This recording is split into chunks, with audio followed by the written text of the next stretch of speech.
Damos gracias al Señor porque siempre nos permite hacer cosas muy especiales, muy bonitas, y lo glorificamos y lo exaltamos porque Él es Dios. Y queremos hoy comenzar un nuevo libro de la Biblia. Acabamos de terminar Filemón, un libro muy bonito que nos enseñó lo que es el perdón, cómo hay que tratar a los hermanos, el tacto, la sabiduría con que hay que hacer estas cosas. A veces las personas no, como los creyentes, no tienen ese toque como el Señor mismo me pide que nosotros lo hagamos, pero debería darse en esas condiciones. De verdad que es muy bonito el libro de Filemón, fue de muchísima edificación. Pero vamos a iniciar hoy un libro nuevo, un libro, y yo sé que todos ustedes han estado con, yo sé que todos en esos momentos se ponen como, ¿cuál será? Y están diciendo, yo sabía que era este, yo sabía que era el otro. No. Solo para darles idea, este libro, vamos a hablar la segunda parte de un libro que está en el Nuevo Testamento, un libro que ya fue enseñado acá en la iglesia. La primera parte ya fue enseñada en la iglesia, lo que quiero decir. Hoy vamos a comenzar a enseñar la segunda parte de este libro. Ahora usted dice, pero uy, yo estaba en la iglesia 5 años, no, tenía que haber estado 10 para poder acoger la segunda parte, si no, no lo va a coger, no le va a alcanzar a dar. Porque este libro se llama Segunda de Corintios. Segunda de Corintios. Ahora ya muchachos, búsquenlo por favor en sus Biblias, comiencen, pongan la fecha o que nos vamos a demorar en este libro. 17 de enero del 2021, en la segunda temporada de la pandemia del COVID en el mundo. Para que se acuerden más o menos cuando comenzamos y todo este tipo de cosas. Ay, sí, estábamos en pleno, sí señores, específicamente. Y vamos a estar estudiando el libro de Segunda Corintios, un libro fantástico, muy bonito, absolutamente teológico. Tiene una cantidad de cosas impresionantes para nosotros este libro. Cosas que nos van a muy actuales. Y aunque tiene mucha teología, es bastante práctico, como ya nosotros lo hemos visto como lo vimos con Primera de Corintios, que también fue un libro supremamente práctico. Primera de Corintios fue un libro tremendamente práctico para mí, para nosotros. Vamos a orar, vamos a poner este libro y el tiempo que nos gastemos en las manos del Señor para que Él nos guíe en lo que vamos a hacer. Amén. Señor Dios, te damos gracias por este tiempo, por todo lo que tú haces. Te agradecemos infinitamente. Pedimos, Señor, que tú seas obrando en cada vida, en cada corazón, como solo tú y nadie más que tú lo puede hacer. Gracias te damos por la oportunidad de comenzar ahora este libro, Señor. De poder, Señor, glorificarte, exaltarte, de poder hacer cosas como estas, de poder, Señor, hablar de lo que tú tienes para tu pueblo y de las cosas que a veces, por más duras que seas, tienen que ser vividas. Te agradecemos por cada persona que hoy está aquí, Señor. Pedimos corazones dispuestos, pedimos que nos limpies en pensamientos, palabras, acciones, en cosas que no te han agradado, Señor, límpianos para que podamos estar delante tuyo y recibir con gozo y con disposición lo que tienes para nosotros. Te rogamos, Señor, que tengas misericordia de todos los que nos escuchan y de tu siervo quien habla en Cristo Jesús. Amén. Y amén. Muy bien. Segunda Corintios es un libro que, como su nombre lo indica, va después de Primera de Corintios. En Primera Corintios lo estudiamos solamente para usos informativos para ustedes. Fue un libro que ya enseñamos acá en la iglesia hace muchísimos años. Recién comenzando la iglesia, estuvimos enseñando todo el libro de Primera de Corintios. Estamos casi mucho tiempo, 2 años, un año y piquito, tal vez 2 años estudiando ese libro. Y hoy vamos a estar en segunda de Corintios. Si yo no vi el primero, ¿cómo pasan al segundo? Yo sé que ustedes van a decir, algunas bellezas dirán eso, ¿no? Todos así como rebotados, pero ¿por qué me...? Pero lo que quiero dejar claro es que, tranquilos, no necesitamos tanto el primero para el segundo. Pablo obviamente tenía un gran afecto por la iglesia de Corinto. Corinto era una ciudad muy próspera.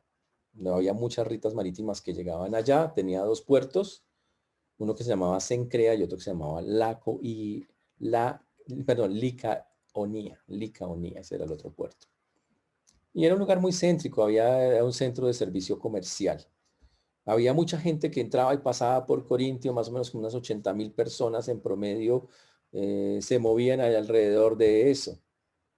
Ese es el punto. Y por lo tanto, Corinto era un lugar lleno de, como había tanta gente que llegaba, había muchas culturas, pero también había mucho pecado. Había gente que era muy rica ya y otros eran esclavos, obviamente, como era un centro comercial, había esas cosas. Pablo llegó a Corintio en el año 50, estuvo allá 18 meses y se dedicó a predicar el evangelio en la sinagoga de ese lugar, en la casa de un señor que se llamaba Ticio Justo, y persuadía a los judíos y a los griegos por año y medio. Y ahí fundó la primera iglesia cristiana de Grecia, la iglesia de Corinto. Los líderes en esa iglesia en ese tiempo eran un señor que se llamaba Crispo, unos nombres, está buscando nombres para un niño, es el punto. Entonces teníamos a Crispo, Sóstenes, Gallo, Estefanes, Fortuato y Acaico. Esos eran los líderes de ese tiempo. Más adelante Pablo recibió la ayuda de Timoteo y de Silas, que vinieron de las iglesias de Macedonia, y los cristianos de Éfeso le enviaron a Apolos a Corinto. Entonces Pablo quedó con un grupo de Timoteo, Silas, de gente dura que lo estaba acompañando y Apolos que estaban allí. Y él dejó, cuando él salió de esa iglesia después de año y medio, Pablo dejó esa iglesia con personas a cargo y se separó de ellos para irse a las iglesias de Éfeso, pero siguió siendo el padre espiritual de los corintios. Y él desde lejos les proveía cuidado espiritual, les escribió primera a Corintios y les mandó más adelante a Timoteo y a Tito para que ministraran esa iglesia. Ahora, pero Corintio era una iglesia que por ser tan comercial y tener, por ser un énfasis, una ciudad tan central en ese mundo, tenía muchísimo pecado en muchas cosas. Tenía impureza sexual, habían políticos corruptos, había de todo lo que vemos hoy. Si quiere imaginarse un lugar, Corinto. Es más, la palabra Corinto era un sinónimo de pecado. O sea, cuando usted quería decir, está pecando, usted decía, está corintiando. Básicamente era lo que decía la gente. Así de bravo era estar allá en ese lugar. Por eso Pablo en esta segunda de Corintios, obviamente, primero los dejó y les mandaba cartas para ir solucionando el asunto. Esa iglesia estuvo calmada por un tiempo, pero después Pablo empezó a recibir informes de que la iglesia de Corinto empezó a torcerse fuertemente. Y no tanto, y más eso, que algunas personas que él conocía también se habían alejado de la fe. Y la gente, y le empezaron a escribir que qué hacían con ciertas cosas. Como los problemas seguían, entonces Pablo envió a Timoteo a Corintio. Timoteo regresó, pero no pudo resolver nada. Entonces, cuando la situación empeoró, Pablo estaba en Éfeso, se fue para Corinto para solucionar un problema muy grande que había allá. Pero cuando llegó allá lo recibieron mal. Le dieron duro, le dijeron que él era, dijo, ¿usted quién es? Usted, y le dijeron que él no era un apóstol, le dijeron que el tipo que le gustaba las cosas por la plata. Uy. Y Pablo, cuando después de eso se devolvió a Éfeso y entonces encargó a Tito de que fuera allá. Y Tito se fue para allá otra vez a Corinto, después de que Pablo lo había visitado y lo rechazaron. Y Tito empezó a encargarse de las cosas. Y por eso esta carta está dividida, fue escrita, es una respuesta a muchas cosas que pasaron en esa iglesia como en unos 4 años. Por decir algo, en la iglesia de Corinto desde el año 50 al 54 ocurrieron cosas y uno encuentra en la carta de Corinto, que más o menos está escrita en el 55, la respuesta a todas esas cosas que pasaron durante todo ese tiempo por información de Timoteo, de Tito, que le traían las noticias a Pablo. Mire lo que está pasando allá en la iglesia que usted fundó. Y Pablo por eso les envía esta segunda carta que se llama Segunda de Corintios, aunque la verdad debería llamarse como Quinta de Corintios, porque realmente Pablo en medio de todo eso les había mandado otras antes, solo que no las tenemos. Pero sí tenemos esta que es la segunda. En Primera de Corintios el tema es, lo vimos nosotros que hace 10 años, estuvimos viendo que la practicidad de cómo tiene que ser una iglesia, de los conflictos dentro de una iglesia. Pero en segundo de Corintios, señores, lo que vamos a ver es mucha teología. Significa cosas que como creyentes tenemos que tener claras en nuestra mente y nuestro corazón. Enseñanzas muy puntuales sobre cómo ver la vida desde la perspectiva de Dios, de manera doctrinal así, puntual. Ese es. Ahora recuerden, Pablo estaba en unas condiciones bien complicadas, estaba bajo presión, lo estaban persiguiendo. Y Pablo nos va a narrar, y aquí esta carta nos narra un ser humano llamado Pablo, cómo sufre y cómo le tocó vivir con el sufrimiento por mucho tiempo. Y ese es el punto. Pablo, y esta carta por eso es tan interesante, y Pablo por eso también cuando la escribe va respondiendo, y la escribió a lo largo del tiempo, es una respuesta a muchas cosas de varios años que recopiló después, pero es una carta que nos va a enseñar mucho sobre temas incluso que hoy estamos viviendo muy duros y muy fuertes y que Pablo tuvo que vivir y que nos enseñan cómo es que tenemos que vivir hoy. Pablo, que quede claro, amaba a esta iglesia. Le dio duro en el sentido que les habló duro, fuerte, pero fue la iglesia que más cartas recibió de él. Y ellos, lo que más le criticaban a Pablo es que hubiera fundado iglesias entre los gentiles. Y los del Corinto lo atacaban mucho, los de la sinagoga. Le atacaban mucho por haberlo hecho allá. Ahora, por eso espero que todo lo que vamos a mirar nosotros acá nos enseñe cómo se vive, sobre todo al principio de esta carta, lo que vamos a ver es cómo vive uno en medio del sufrimiento. ¿Qué actitud debo tener? Señores, estamos ante nuestra segunda temporada de pandemia, de la misma pandemia, y ya nos anunciaron que es posible que llegue una tercera. Fantástico, ¿no? O sea, qué emoción, ¿no? Qué ánimo tan interesante. ¿Cómo así? ¿Puede haber 3 picos? Sí, puede haber 3 picos. Ya están diciendo que puede haber hasta 3 o más. Y aquí lo que estamos viendo, señores, es que vamos a tener que aprender a vivir cualquiera sea la circunstancia en la que el Señor nos ponga. Ese es el punto. Y vamos a tener que hacerlo porque así lo quiere el Señor. Y por eso esta carta escrita sobre el año más o menos 55 después de Cristo nos va a enseñar cómo poder vivir en medio del sufrimiento. Y obviamente hoy quiero hablarle a todas las personas que se están un poco estresadas porque las cosas parecieran que empeoran, mire que nada, estamos como al principio, otra vez en lo mismo, volvimos a comenzar, estamos estresados. Sí, pues que sí, estamos volviendo al principio. Pero tranquilos, la iglesia sigue viva, señores. Recuerden que la iglesia no son paredes. La iglesia somos nosotros en una relación con el Señor, juntos. Eso es lo que somos, donde usted quiera que esté. Y si las circunstancias no cambiaran, todavía seguimos siendo iglesia. Si nunca pudiéramos volver más a congregarnos, seguiríamos siendo iglesia. Porque lo que los une es el mismo Dios, el mismo Cristo en el cual creemos. Eso debería ser supremamente claro para nosotros. ¿Ok? Muy importante para nosotros eso. Pablo nos va a enseñar en esta carta a entender que cuando Dios dice que hay que hacer, que Él ejerce su voluntad y cuando Él lo quiere, así tendremos que someternos a esa voluntad. Vamos a entender cómo se sufre por el Señor, que es algo que seguramente algunos están viviendo.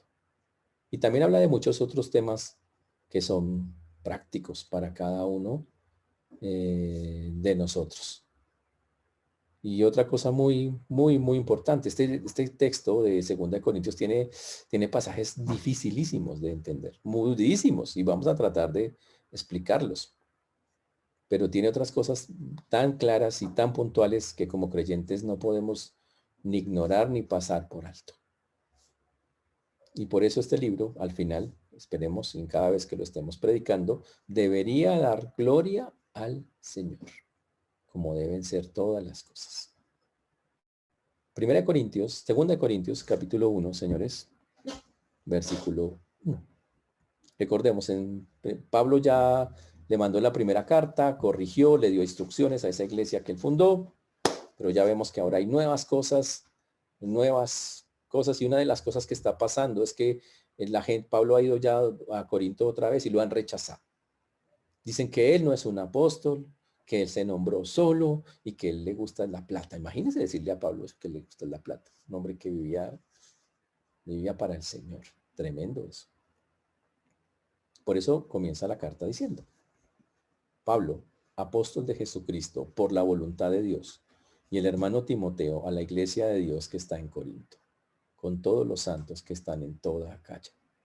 Gracia y paz a vosotros, de Dios nuestro Padre, el Señor Jesucristo. Pablo es el autor. Ahí de una vez ya la Biblia nos dice, es el autor. Dice, apóstol de Cristo Jesús, por la voluntad de Dios. Wow. Pablo aquí comienza diciendo algo que a veces lo ha dicho en otras cartas. Dice, soy apóstol. ¿Porque me nombré a mí mismo? No, por la voluntad de Dios. Dios un día quiso llamarme a eso. Pablo no quería hacer eso hay que dejarlo bien claro. Pablo no tenía la más mínima intención de hacer eso. Nada, Pablo decía, no, yo no, yo soy un judío y quiero seguirlo siendo y quiero estar ahí metido en esas cosas. Pero el Señor un día lo llamó y Pablo literalmente tiene que hacer lo que nosotros tendríamos que hacer. Obedecer, literalmente. Señor, ¿cuál es tu voluntad? Quiero que hagas esto. Listo, Señor, yo lo hago.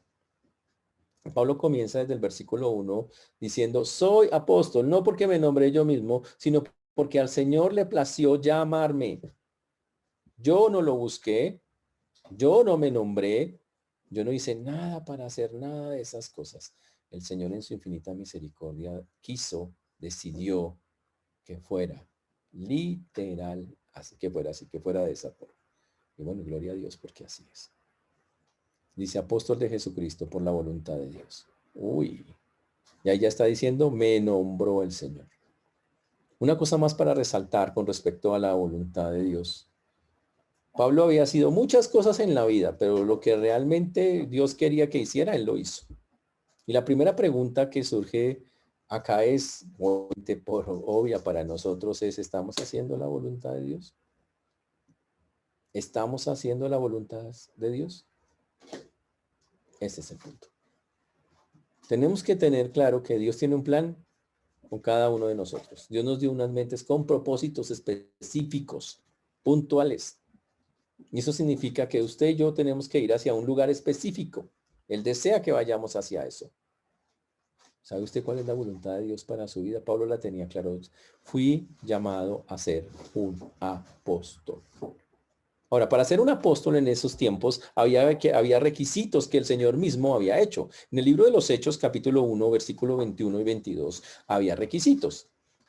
Es necesario, pues, que de estos hombres que han estado juntos con nosotros todo el tiempo, que el Señor Jesús entraba y salía entre nosotros, comencemos desde el bautismo de Juan hasta el día en que entre nosotros fue recibido arriba, uno se ha hecho testigo con nosotros de su resurrección. Esos eran los requisitos. Hoy en día hay un montón de gente que yo soy el apóstol, y eso uno llama al otro y una vaina así, pero en la Biblia dice que para ser apóstol había que haber estado con Jesucristo. Uno de los requisitos era eso. Había dos requisitos específicos: ser discípulo durante el ministerio de Jesús y ser testigo de su resurrección. Dice, pero Pablo no fue discípulo. No, no fue discípulo, sino hasta después. Pablo, para entenderlo, y la otra cosa que dice es ser testigo de la resurrección. Pablo se encontró con el Señor Jesucristo resucitado cerca de Damasco. Ahora, para entender que Pablo, ¿por qué podía ser un apóstol que cumplía los dos requisitos? Es así. Recuerden que Judas se ahorcó, ¿no? Y cuando se ahorcó, se colgó de un árbol, se rompió la rama, cayó al piso, se desparramó toda la belleza. Y lo quisieron reemplazar. Y la Biblia narra que el proceso para hacerlo fue buscar una persona y nombraron a una persona que se llamaba Matías. Ese fue el que reemplazó a Judas. Pero después de eso la Biblia dice que hubo otro que fue nombrado apóstol. Y este fue Pablo. En ese tiempo se llamaba Saulo de Tarso. Y dice que Pablo está en el capítulo 9 del libro de los Hechos, que respirando amenazas de muerte contra los discípulos, vino al sumo sacerdote, pidió cartas, y él empezó y dijo, me voy a ir a buscarlos donde estén, y era para matarlos. Pero la Biblia dice en Hechos 9:3 que yendo por el camino, aconteció que al llegar cerca de Damasco, repentinamente le rodeó un resplandor de la luz del cielo, y cayendo en tierra oyó una voz que le decía, Saulo, Saulo, ¿por qué me persigues? Y él dijo, ¿quién eres, Señor? Y le dijo, yo soy Jesús, a quien persigues. Ush.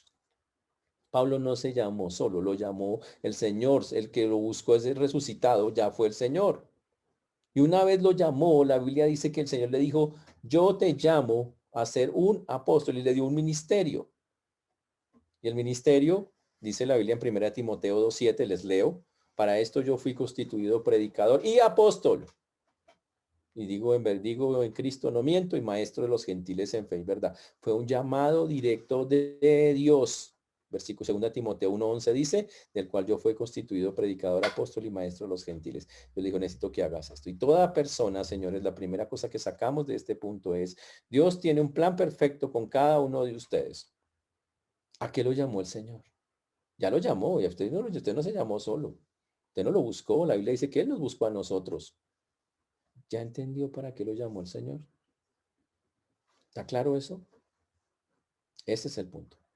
Y lo llamó a ser un apóstol a los gentiles. Y usted dice, ¿ya a mí cómo que me puede llamar? A usted le puede ser una persona, un pilar de oración, usted puede ser un maestro, usted puede ser un evangelista, un pastor, un misionero, una misionera, usted puede ser un siervo, una persona en el servicio, usted puede ser un diácono, hay miles de cosas que puede ser usted, pero algo tiene que ser en el Señor. Y eso debería quedar claro. Y lo que llenó realmente la vida de Pablo fue hacer la voluntad de Dios. Pablo era consciente de lo que era ser el portavoz de Jesús. Y él representaba cuidadosamente eso, ser un embajador del Señor. Pero él deja claro, fue por la voluntad de Dios. Y yo quiero animarlos a través de este libro, a que sin importar cuánto cueste, porque va a costarles, ese es el punto, tiene un costo, no en plata, que no vale nada, tiene un costo de vida. Usted haga la voluntad de Dios. Por eso Pablo empieza esta carta así. Obviamente se la envía a los corintios porque los corintios están diciendo que él no es un apóstol genuino. Entonces él comienza diciendo, se me nombró el Señor, señores. Y desde el principio proclama su estatus, para decirlo de esa manera. Entonces Pablo empezó a servir por la voluntad del Señor. Dice acá, apóstol de Jesucristo. Y nombra antes al Señor Jesús. Dice apóstol de Jesucristo. ¿Por qué? Porque se encontró con él. Por eso él puede ser nombrado de esa manera. Y dice acá por la voluntad de Dios. Y el hermano Timoteo, a la iglesia de Dios que está en Corinto. Cuando Pablo escribe la carta, ya está con Timoteo. Timoteo ha regresado y le ha dicho que no ha podido solucionar las cosas que están allá en esa iglesia. Y entonces él dice, tenemos que hacer cambios. Y entonces, como él ha regresado para Timoteo de su visita, y por eso dice, estoy aquí con Timoteo, nuestro hermano, hablando del lazo tan impresionante que tenían los corintios y Timoteo y Pablo. O sea, los tres eran bastante conocidos. Es más, al final de Primera de Timoteo hace 10 años, ¿no se acuerdan ustedes? Qué memoria la de ustedes tan horrible. Pero en Primera de Timoteo, en Corintios 16 habíamos visto, y si llega Timoteo, mira que esté con vosotros con tranquilidad, porque él hace la obra del Señor así como yo. Wow.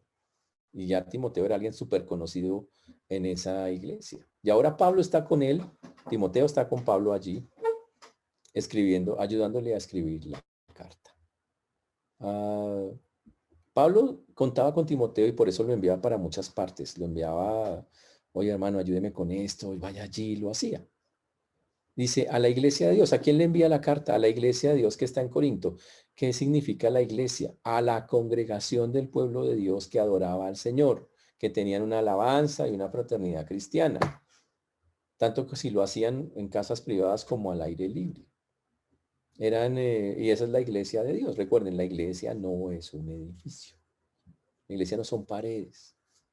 Señores, si los edificios se cayeran, si no existieran ese tipo de cosas, si no pudiéramos congregarnos por persecución o como pasa en muchos lugares, seguiríamos siendo iglesia. Eso no.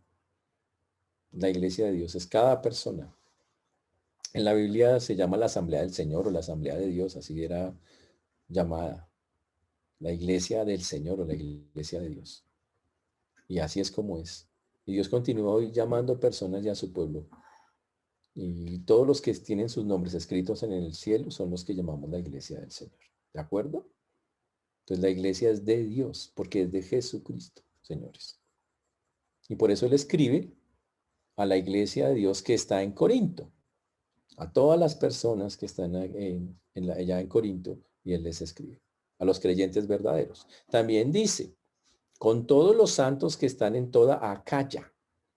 Dice, a todos los santos que están en Acaya. Dice, a todos los santos. Y ojo, y aquí viene una frase interesante, a los santos significa al pueblo que es un modelo de virtud, de piedad, de santidad, esa clase de personas. Y se les escribo a los que son serios, genuinos creyentes allá en Corinto. Ahora, hay un problema. La iglesia de Corinto es la iglesia más carnal de todo el Nuevo Testamento. Y él dice, a los santos, dice, a los que realmente todavía muestran ese modelo, a ellos va dirigido esta carta. Ahora, recuerde que la santidad significa apartarse para Dios. Y Pablo escribe esta carta a todos los santos y por aplicación también va a nosotros, a todos los que han sido apartados para el servicio de Dios. Recuerden que ese servicio implica, es lo que llamamos santificación. Santificación es apartarse para Dios y irse apartando cada vez más de las cosas del mundo para estar en las cosas de Dios. Es la exhortación a vivir una vida santa, haciendo la voluntad de Dios. Ahora, eso no quiere decir que porque somos santos o somos declarados santos, no es garantía de que el creyente nunca peque. Ese es el punto. Habla de que somos declarados santos y ahora tenemos una posición delante de Dios en el cual Él nos ha santificado. Y ahora el Señor nos enseña, también obviamente, y en esta carta vemos también que se habla del perdón, porque los creyentes pecan. Por eso el Señor dijo, no nos metas en tentación, y porque siempre el creyente todavía tiene esa línea, esa tendencia, y tiene que trabajar y puede vencer en el Señor. Por eso la santificación es un proceso de toda la vida. Y Pablo dice que lleguemos a él, y le quiere que lleguemos a esa meta. Y le dice a todos los santos que están en toda Acaya, significa, Acaya era la provincia, como decir el departamento, que es todo eso que estaba alrededor, y eso incluía a los que estaban en Corintio. Había una iglesia, un lugar que se llamaba Cencrea, también estaba allá, eso va incluido también para ellos. Y termina diciendo algo que vimos en Filemón, gracia a vosotros y paz de Dios, de nuestro Dios. Lo mismo, gracia y paz. Dos palabras fantásticas que estudiamos en el libro de Filemón, el que acabamos de pasar. Porque esa era una forma de saludo normal y habitual que Pablo hacía en estas cosas. Y ahí obviamente recuerden que lo que realmente significa, aparte de ser un saludo, de decir gracia, esa gracia viene del Señor. Y básicamente es algo que Dios manda, añade al creyente. Son todas esas bendiciones no merecidas que de las que una persona que está en Cristo puede disfrutar. Y es decirle a alguien, quiero todo esto para su vida, todo lo que Dios puede proveer, quiero dártelo, básicamente es lo que quiere decir. Y le dice gracia y paz, pero recuerden que la paz que habla ahí no habla tampoco, como lo vimos, como la paz del mundo. Habla de una paz que a pesar de todas las cosas, se mantiene firme en el Señor, descansa en Dios. Y la necesitamos en un momento como el que estamos viviendo en la humanidad. Tenemos que entender, este es uno de los momentos más fuertes que la humanidad está viviendo y los creyentes van a tener que aprender a tener el corazón y la fortaleza para vivirlos como el Señor dice. Y la gracia y la paz, dice acá, de Dios, nuestro Padre y Señor Jesucristo. No trate de encontrar la paz en la vacuna. Hay algunos que, no, cuando ya llegue la vacuna vamos a estar todos tranquilos, ahí sí calmemos. No, la busquen en eso, pueden llorar. No funciona así. Si les funciona la vacuna, fuera de eso, que solamente va a funcionar 1 año, 2 años para algunos, porque no le va a funcionar toda la vida. Imagínense eso. Después de llorar, o sea, eso es un ratico. Es una paz temporal. ¿Ok? No se pegue eso. Dice, otros dicen, no, cuando nos congreguemos, ahí sí todo.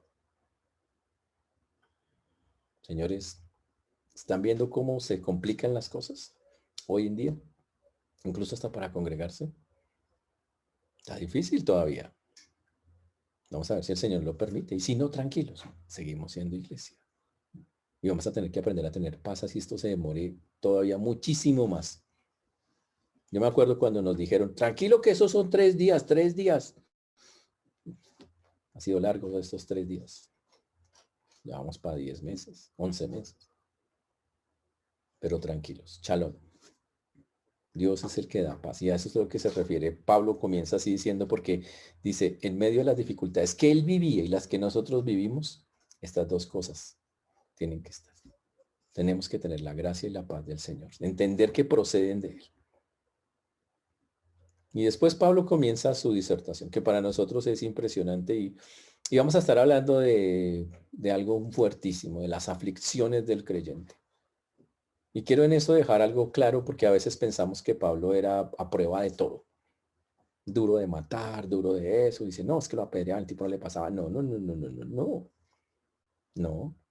Pablo tenía un dolor muy fuerte, sufría mucho.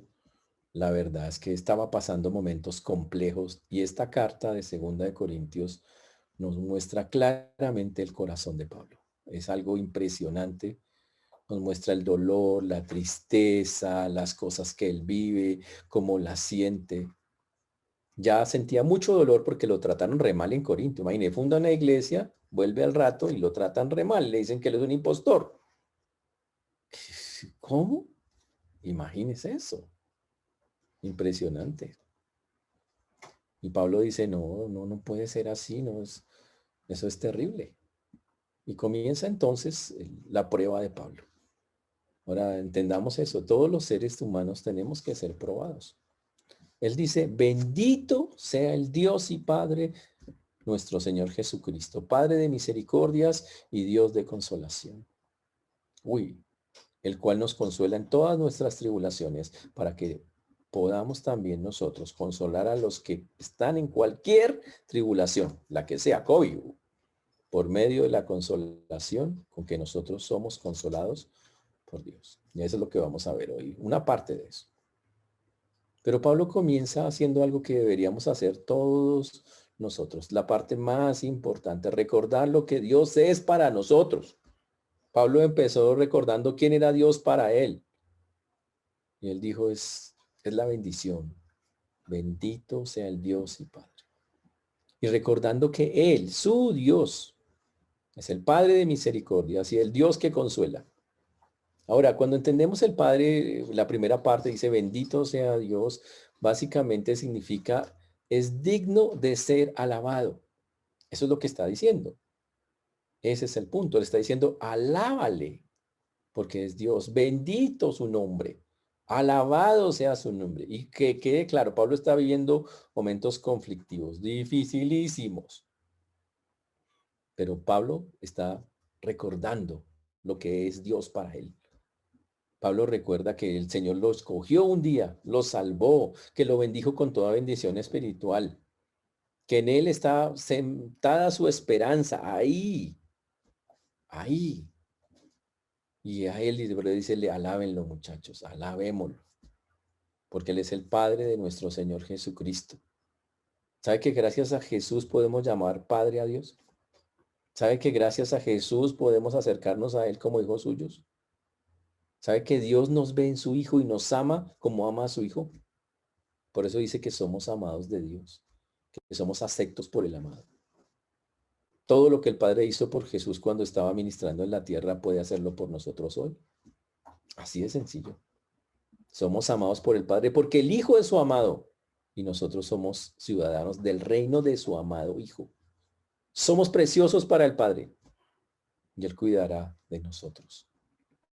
Por eso tenemos que alabarlo. Y además, Él nos recuerda dos cosas por las que tenemos que alabarlo, porque es el Padre de misericordias y el Dios de toda consolación.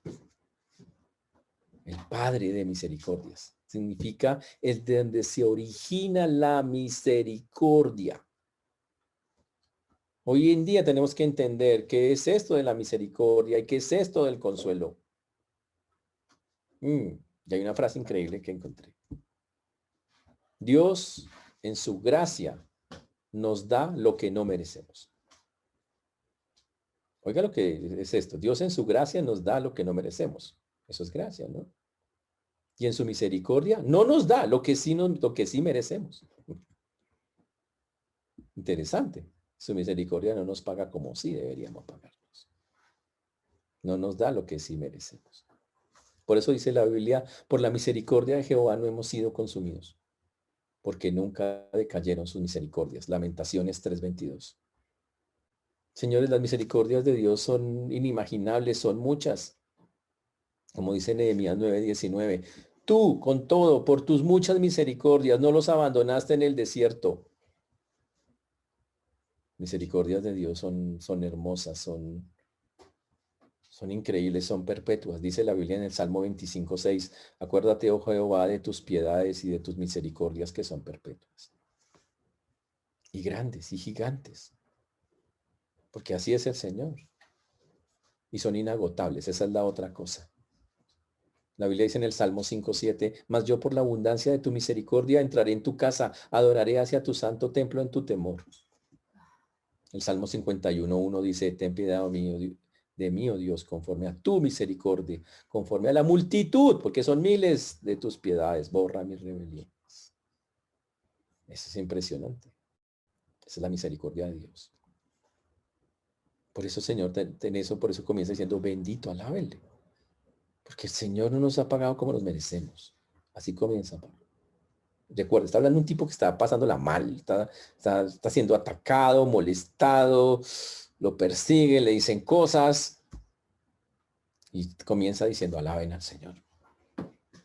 Porque gracias a su Hijo somos sus hijos. Estamos con el Padre. Y no solo eso, gracias a eso obtenemos la misericordia de Dios de una manera constante y continua. Habla y es algo que es inagotable. Y no solamente eso, también obtenemos la otra parte que se llama la consolación, que es increíble lo que es la consolación. Consuelo o consolación. Está 10 veces en el libro de 2 Corintios. La consolación no es lástima. ¿Ok? Ay, pobrecito, lo que está pasando o que, como que sienten lástima por mí. Ay, no, pues sí, menos mal ahí, como que me tienen en cuenta. No es como una palmadita así, oiga, fresco. No. La consolación en términos bíblicos es la fortaleza que Dios pone para que usted enfrente las pruebas y triunfe sobre las pruebas. Ese es el punto. La palabra confortar viene de con fuerza. Con fuerza. Es ponerse al lado de alguien para ayudarlo. Es la misma palabra del Espíritu Santo, el consolador. Entonces, cuando el Señor dice que es nuestro consolador, ese es el punto ahí. El Dios de toda consolación significa que es el Dios que da toda la fortaleza para ayudar a una persona en los momentos de COVID y de no COVID, para que me entiendan. En cualquier momento de la vida. ¿Está claro eso, señores? Ahora, ¿quieres saber? Por ejemplo, había una pinta, que ojalá todo el mundo se llamara así, le decían Bernabé. ¿Se acuerdan? ¿Se acuerdan el apodo del muchacho? El hijo de consolación. ¿Qué significa? Pues que Bernabé era un tipo que llegaba y le decía a las personas, venga, lo ayudo y lo fortalecía para que pudiera superar la prueba. Este es el ejemplo perfecto en la práctica. Y Pablo está diciendo acá que Dios es el Padre de misericordias y el que nos consuela en cualquier circunstancia. Significa nos da la fuerza para pasar cualquier cosa. Pero para que eso pase, usted tiene que tener esa relación con él. Si usted ni siquiera tiene la relación con él, pues ¿cómo lo va a fortalecer? Obviamente no pasa nada. Yo sé que muchos hoy están desanimados, tal vez están viviendo circunstancias difíciles. Tal vez lo más terrible es que estén centrados en sí mismos y enfocados en lo que los está rodeando y no viendo lo que Dios puede ofrecerles. Y quiero decirles a esas personas que el primer paso que deben dar es, miren al Señor. Dense cuenta quién es Dios para usted. Ustedes lo han cantado. Alzaré mis ojos a los montes. ¿De dónde vendrá mi socorro? ¿De la vacuna? No, mi socorro viene de Jehová, que hizo los cielos y la tierra. Salmo 121, 1 y 2. Ese es el punto. Así es como funcionan las cosas con Dios. Y aparece esa parada, toda nuestra consolación en todas nuestras, después en el versículo 4 dice, el cual nos consuela en todas, él significa el cual nos fortalece con fuerza, nos da la fuerza. En esa palabra que no quisiéramos tener muchas veces, que se llama tribulación. Wow. Y de eso quiero empezar a hablar hoy. De la tribulación. Tribulación significa estar bajo presión. En estrecho. Significa estrecho. Apretado. Es una frase que vamos a encontrar muchas veces en esta carta. Pablo está apretado por las circunstancias. está así, apresurado. Y seguro Pablo, como muchas personas, se preguntaba un montón de cosas, señores. Estaba siendo probado. Y así lo veía, porque la tribulación tiene que ver con una prueba por la que pasamos. Pero claro, aquí es donde tenemos que entrar a aclarar estos puntos. Porque este libro sí tiene algo es que aclara esas cosas de una manera muy fuerte. Señores, una prueba es un proceso para evaluar la calidad o el valor de algo o de alguien. Para eso son las pruebas. La prueba es una evaluación de la fe de nosotros, de nuestra fe, de nuestra paciencia, de nuestra resistencia para pasar por un proceso. La tribulación necesariamente incluye que en medio de ella haya sufrimiento, dolor. Y es una idea que no le gusta a la gente. Pero Jesús desde el principio nos dijo que cuando nos metiéramos con Él, Él dijo, en el mundo tendréis aflicción, pero confiad, yo he vencido al mundo. Cuando la palabra prueba sale en la Biblia, siempre está diciendo para probar, uno, es para probar nuestra fe, si es auténtica o no. Si usted empieza a maldecir en medio de la prueba, es que ese COVID no sé qué, ese no sé qué, hermano, no es lo que Dios quiere. En primera de Pedro 1:7, que son, vemos, hay como tres cosas con las pruebas que implica tres cosas. Primero, la fe que tengamos. ¿Qué cantidad de fe tenemos? En 1 Pedro 1:7 dice, por ejemplo, para que sometida a prueba vuestra fe, mucho más preciosa que el oro, el cual aunque perecedero se prueba con fuego, sea hallado en alabanza, gloria y honra cuando sea manifestado Jesucristo. Sometida a prueba, eso es para todo el mundo. Hasta el fuego es probado, dice ahí. Pero ¿qué quiere el Señor? Que le salga la alabanza, la gloria, la honra. Para que cuando venga Jesucristo diga, Él me alabó, Él me glorificó, Él me honró en medio de la circunstancia. Yo le pregunto, en medio de esta circunstancia, ¿usted está alabando, glorificando, exaltando, honrando al Señor? En pocas palabras, ¿usted está viendo el COVID con gozo? O más bien es con crítica, juzgamiento, ataque, qué jartera, qué rabia, qué ira. Señores, la fe va a ser prueba, es lo que está diciendo esa palabra. Cuando habla de la tribulación, habla de una prueba que toca pasar, que me tiene aflicción. Y vamos a ser probados en nuestra fe. Pablo lo estaba haciendo probado. Igual todos nosotros. Y este es un tiempo de prueba de nuestra fe. ¿Cree en el Señor? A ver, manténgase firme aquí en medio de todo esto. Y si esto dura 10 meses más, manténgase firme. Y si dura 10 años, aquí vamos a ver quién está y quién no está. Pero también la prueba implica, la misma palabra significa el carácter refinado de una persona. Es refinar algo. Es limpiar algo. Y obviamente la palabra tiene que ver con limpiar el oro. El oro se calienta a grandes cosas, a gran temperatura, para que todas las inmundicias del oro, lo sucio del oro, flote y se saque, se quite. Y en términos de minerales, el mugre del oro se llama escoria y se le saca la escoria. En términos bíblicos, el Señor permite que todo eso llegue para purificarlo a usted. Y entonces hay unas bellezas que dicen, pero a mí me ha pasado pero se la pasa purificándome. Y yo le pregunto, pues debe ser por algo, ¿no? Dios no purifica algo si no necesita volver a purificar lo que ya está purificado. Pero algunos se sorprenden. Algunos dicen, pero ¿por qué? Porque no puede ser, pero ¿por qué? ¿Por qué? Y les tengo el versículo, 1 Pedro 4:12. Amados, no os sorprendáis del fuego de prueba que os ha sobrevenido como si alguna cosa extraña os aconteciese. ¿De qué se extrañan? ¿Por qué se extrañan de que pasen cosas así? Nada, es normal. Esta prueba es para el mundo, pero estamos en la mitad nosotros. Y acá nuestra fe es probada. Y acá el carácter de nosotros pulido. Y la otra palabra que está implicada en eso es nuestro compromiso es probado también. Cuando estamos en una prueba, como Pablo estaba a vivir, contarnos lo que está viviendo, se evalúa la calidad de nuestro compromiso con Dios. En Santiago, capítulo 1, versículos 2 y 4 dice, hermanos míos, tened por sumo gozo cuando os halléis en diversas pruebas, sabiendo que la prueba de vuestra fe produce paciencia, mas tenga la paciencia su obra completa para que seáis perfectos y cabales sin que os falte cosa alguna. ¿Qué compromiso tenemos con el Señor? ¿Cuál es nuestro grado de compromiso? ¿Estamos firmes con Él en este momento?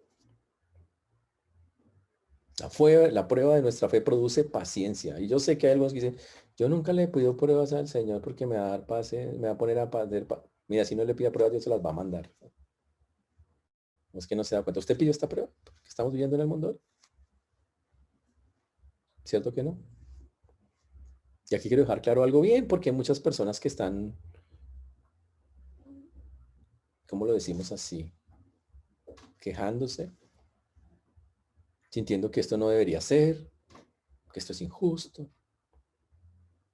Pero ¿sabe qué vamos a decir? Para qué son, bíblicamente, para qué, por qué las pruebas son tan importantes y por qué. Y cómo es la realidad, cuáles son las cosas que las pruebas todas tienen en común. Primera, todas las personas pasan por pruebas, todas. Cada persona en el mundo, como ya lo vimos en primera de Pedro 4:12. No se sorprendan. Eso es para todos. No os ha sobrevenido ninguna tentación que sea humana. Él es Dios que nos dejará ser tentados más de lo que podáis resistir. Señores, todas las pruebas son comunes. No es una tentación por allá extraterrestre, es humana y es para todos. Está hablando que todo el género humano la va a experimentar. La otra cosa, señores, las pruebas tienen un propósito divino. Tienen un plan detrás de todo eso. Y usted solamente tiene dos opciones. Pelea contra el plan o le dice, Señor, listo, que hay que aprender. Dice Romanos 5:3 al 5. Les leo. Y no solo esto, sino que también nos gloriamos en las tribulaciones, sabiendo que la tribulación produce paciencia y la paciencia prueba, y la prueba esperanza, y la esperanza no avergüenza, porque el amor de Dios ha sido derramado en nuestros corazones por el Espíritu Santo que nos fue dado. La prueba produce esperanza bíblica, tiene un propósito, tiene una razón de ser, sale algo. Si la toma bien, si la toma mal, le sale una vaina que se llama amargura.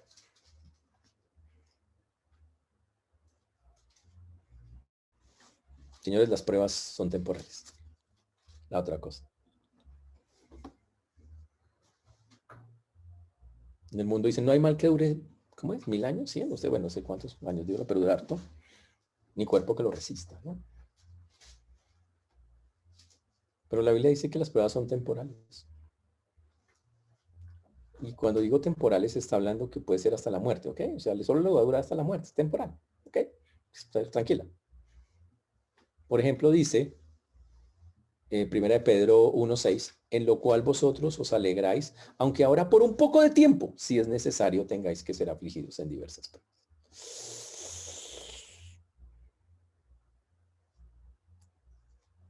Señores, la otra cosa es que Dios tiene el control de ellas, de cada cosa que estamos viviendo. Por eso dice 1 Corintios 10:13, un versículo que todos ustedes se saben en auto. No os ha sobrevenido ninguna tentación que no sea humana, pero fiel es Dios, que nos dejará ser tentados más de lo que podéis resistir, sino quedará. Y dice, ¿quién tiene el control de la prueba? Dios. ¿Cuánto durará esta pandemia? Lo que Dios quiera. Y si quiere que dure todo derecho y que haya tercera temporada, pues habrá tercera, cuarta, quinta. Pandemia 2, el ataque a la pandemia, la pandemia contraataca, todo va a pasar.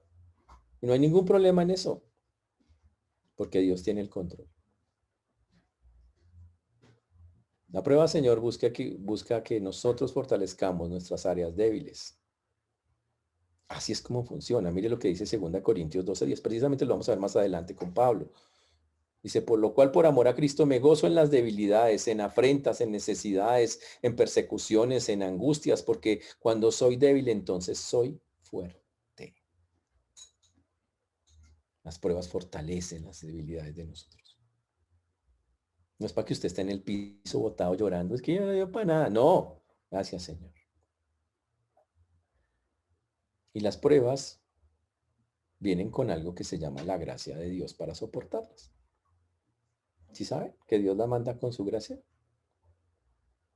¿Dónde dice eso? En 2 Corintios, en este libro lo dice, que vamos a estudiar más adelante. 2 Corintios 12:9 dice, bástate mi gracia, porque mi poder se perfecciona en la debilidad.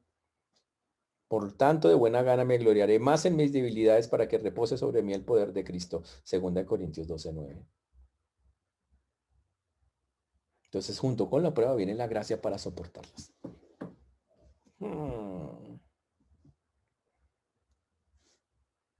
Señores, ese es el punto. La prueba es como una semilla que usted siembra y va creciendo. Es un proceso, no hay forma de evitarlo. Es como una semilla que crece hasta que finalmente crece, da su fruto y ¡pum! Se acaba como cualquier proceso. Así es una prueba, literalmente. ¿Qué busca Dios en esa prueba? Que usted muera al yo. Que Dios, que dejemos de ser tan enfocados en nosotros mismos. Que usted reconozca el valor de todas las cosas que tiene alrededor. Y entonces usted llevará fruto. Como dice Juan 12:24. De cierto os digo que si el grano de trigo no cae en la tierra y muere, queda solo, pero si muere lleva mucho fruto. Y en ese momento damos mucho fruto.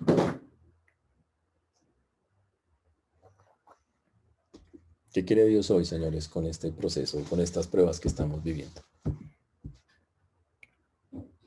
Y yo voy a decirle algunas de las cosas que la Biblia dice que Dios quiere en este momento, que usted, como Pablo, como le estaba pasando a Pablo, que también sufría las aflicciones. La primera cosa es que usted dirija su mirada hacia Dios.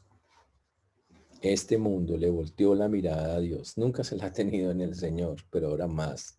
Cada día lo miraba menos. Ahora ha agachado la cabeza y sabe que tiene que buscarlo. Debería haber un deseo en el corazón de las personas, en este momento, en medio de la prueba, de mirar más hacia Dios. El Salmo 42. Como el siervo brama por las corrientes de las aguas, así clama por ti, oh Dios, el alma mía. Mi alma tiene sed de Dios, del Dios vivo. Así es como debería ser. Ese salmo en los últimos versículos, en el versículo 6, 5, 6, ¿por qué te abates, oh alma mía, y te turbas dentro de mí? Espera en Dios, porque aún he de alabarte, salvación mía y Dios mío. Dios mío, mi alma está abatida en mí, me acordaré por tanto de ti desde la tierra del Jordán y de los hermonitas desde el monte de Mizar.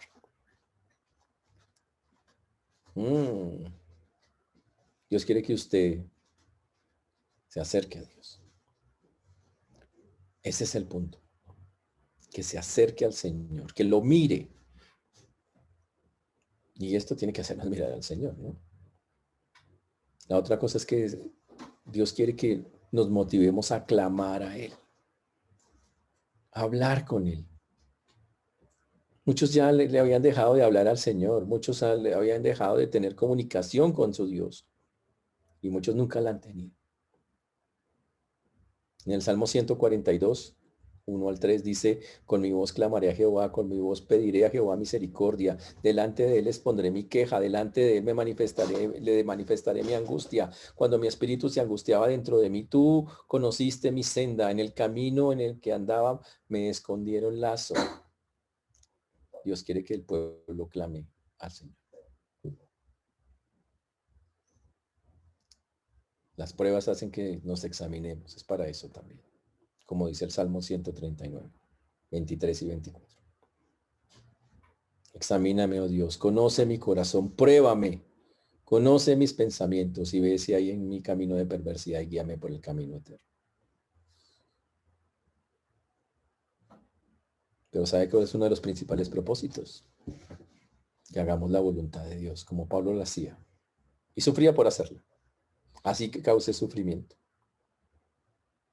Dice, antes que fuera yo humillado, descarriado andaba, mas ahora guardo tu palabra. Salmo 119, 67. Cuando hay pruebas, señores, ellas deben hacer que nosotros busquemos la palabra de Dios, que la consultemos. Esa es otra cosa que debería estar pasando hoy. Y me pregunto si nos está pasando. La Biblia dice, bueno me es haber sido humillado para que aprendan tus estatutos. Salmo 119, 71.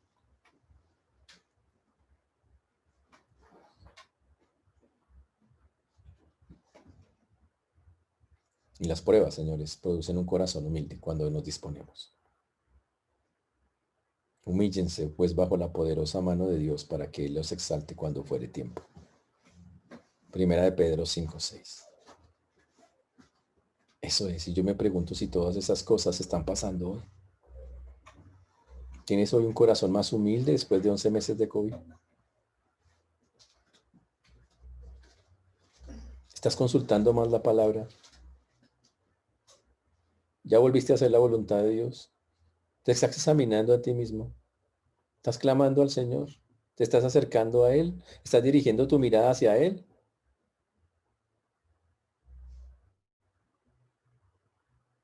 Y si no está pasando, entonces todavía no hemos aprendido la lección.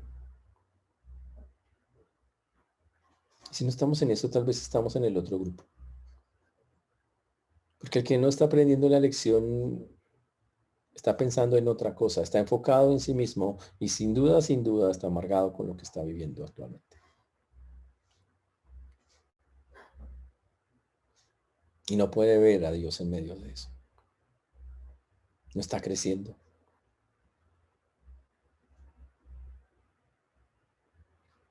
Y está resistiendo lo que Dios quiere darle en medio de este tiempo. ¿Cómo está respondiendo? ¿Con queja? ¿Con amargura? ¿O con un corazón humilde que te ayudaría a crecer? La Biblia hace una advertencia que si dejamos que sea lo contrario, la amargura no va a pasar nada. En Hebreos 12:15, más bien, mirad bien, no sea que alguno deje de alcanzar la gracia de Dios que brotando alguna raíz de amargura os estorbe y por ella muchos sean contaminados. Y entonces nos preguntamos, raíz de amargura. Yo sé que hay preguntas por responder y usted dice, y seguro los que están sufriendo amargura en lugar de estar viendo la gracia de Dios y lo que Dios está haciendo, tendrán preguntas como, ¿cómo es posible que un Dios de amor permita tanto sufrimiento? ¿O por qué Dios permite que yo sufra tanto?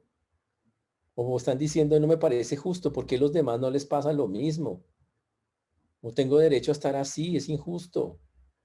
Dios me dio la espalda o clamo a Dios, pero no me escucha o me faltó fe o la vida es cruel, Dios también. O todos, o algunos se culpan y dices que seguro será porque está cobrándome mi pecado. ¿Por qué Dios no me quitó esas dificultades y yo sí las tengo que vivir? Y todas y cada una tiene una respuesta en este libro. Y las vamos a responder la próxima semana. Pero hoy tenemos que salir pensando lo siguiente. ¿Cuál es nuestra actitud? Si no está pasando todo esto que hicimos, estamos perdiendo la prueba. Y seguro no estamos ayudando a nadie tampoco. ¿Su mirada está hoy dirigida a Dios? ¿Cuántas temporadas de COVID tienen que venir para que usted voltee los ojos al Señor? Vamos en la 2. Pico 2. ¿Cuántas tienen que venir? ¿Cuántas tienen que venir para que usted se acerque más al Señor? ¿Qué tiene que pasar para que usted clame a Él? Para que le exponga y hable con Él abiertamente. ¿Qué tiene que ocurrir para que usted se autoexamine? Se evalúe a sí mismo y diga, Señor, ayúdame. ¿Qué más tiene que pasar para que usted vaya a la voluntad de Dios? Y la esté haciendo. Y empiece a hacerla. ¿Qué más tiene que pasar para que usted deje de estar haciendo tantas cosas y más bien se vaya a buscar en la palabra, a consultar a Dios qué está pasando?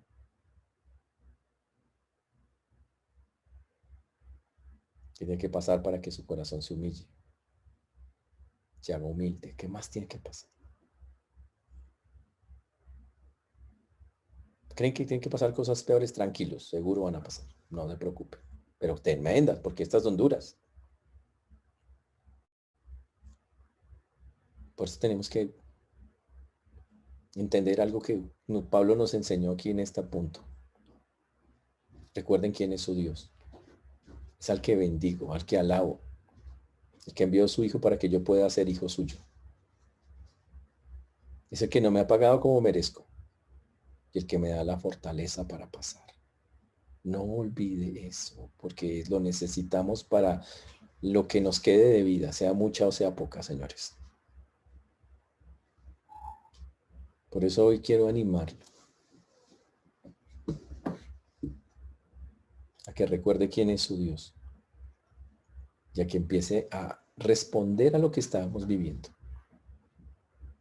Los que están afuera ni entienden y tienen seguramente un montón de quejas en su boca y listo, normal, ellos no lo pueden entender.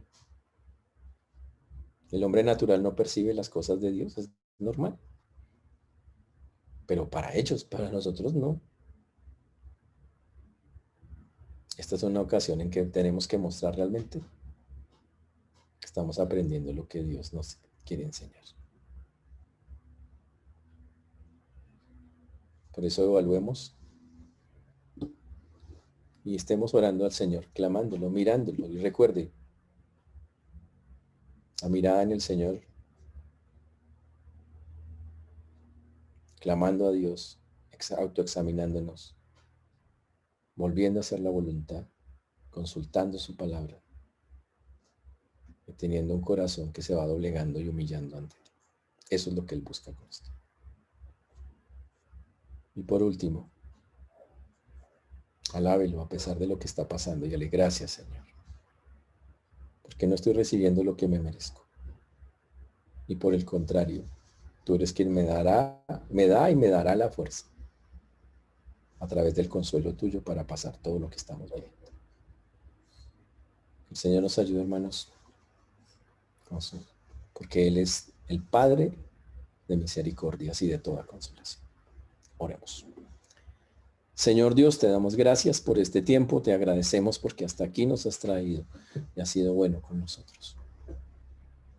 Gracias porque solo tú y nadie más que tú, Señor, es quien hace y quien obra en cada vida y en cada corazón.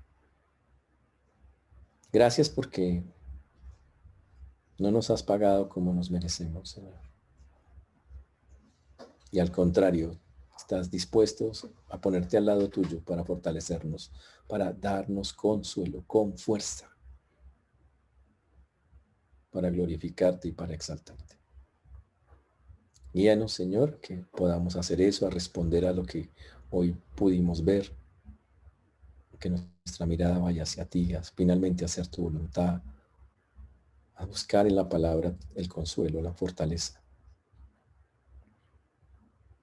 a que podamos responder, Señor, a clamarte, como lo vimos,